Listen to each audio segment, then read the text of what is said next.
बूढ़ी औरत की मदद। एक लड़का पैदल किसी रास्ते से जा रहा था।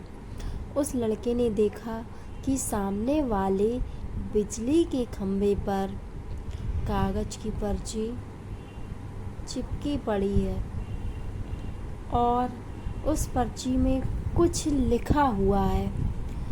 वो लड़का थोड़ा नज़दीक जाकर पर्ची में क्या लिखा है वो देखने लगा। उस कागज की पर्ची में लिखा था, कल इस रास्ते से गुजरते वक्त मेरे 100 रुपये कहीं गिर गए थे। मैंने ढूंढने की बहुत कोशिश की लेकिन मुझे वो नहीं मिल रहे।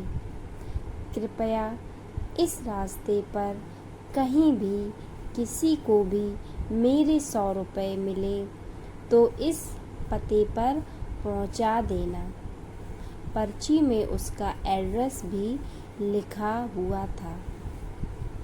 लड़के को ये पर्ची पढ़कर उस एड्रेस पे जाने का मन करने लगा।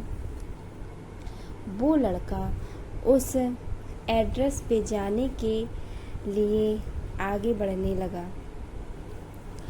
उस एड्रेस पे जाकर लड़के ने देखा कि वहाँ पर एक झोपड़ी है।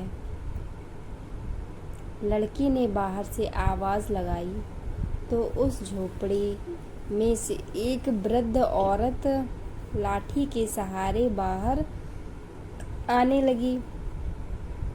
लड़के को पता चल गया कि वो वृद्ध औरत सिर्फ अकेली ही इस झोपड़ी में रहती है।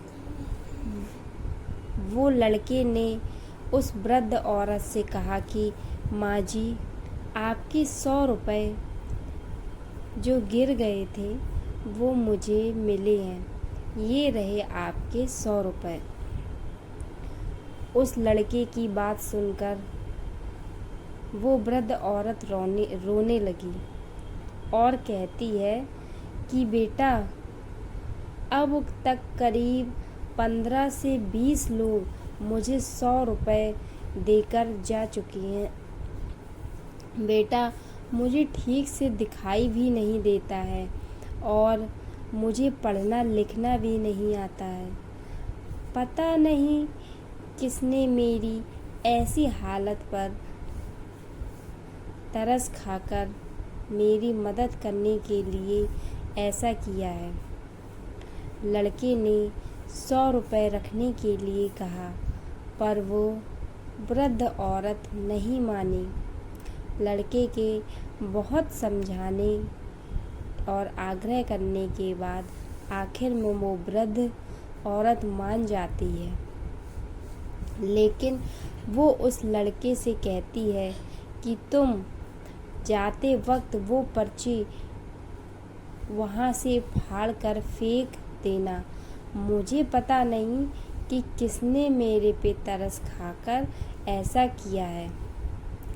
लड़के ने कहा, माँ जी, आप इस बात की फिक्र मत करना, मैं वो पर्ची फाड़ कर फेंक दूंगा। अब वो लड़का उस वृद्ध औरत के घर से निकल जाता है। थोड़ी देर चलने के बाद उस लड़के ने सोचा कि आखिर मुझसे पहले आए हुए उन 15-20 लोगों को भी इस माँ जी ने वो पर्ची फाड़ने के लिए कहा होगा, लेकिन उनमें से किसी ने भी पर्ची को नहीं फाड़ा, तो फिर मैं क्यों फाड़ दूँ। वो लड़का उस पर्ची को बिना फाड़े ही वहाँ से चला जाता है। उस लड़के के मन में उस व्यक्ति के लिए बहुत ही आदर और सम्मान था जिसने ये तरीका ढूंढा था और इस ज़रूरतमंद वृद्ध औरत की मदद की थी। इस कहानी से हमें शिक्षा मिलती है कि हमारे मन में सिर्फ किसी ज़रूरतमंद की मदद करने की इच्छा होनी चाहिए, क्योंकि मदद करने के तो बहुत सारे तरीके होते हैं। हम किसी भी तरह मदद कर सकते हैं। तो बच्चों, आज आपको ये स्टोरी कैसी लगी हमें कमेंट में ज़रूर बताएं, और ऐसी ही स्टोरी सुनने के लिए हमारे इस चैनल को सब्सक्राइब करिए, वीडियो को लाइक करिए। धन्यवाद।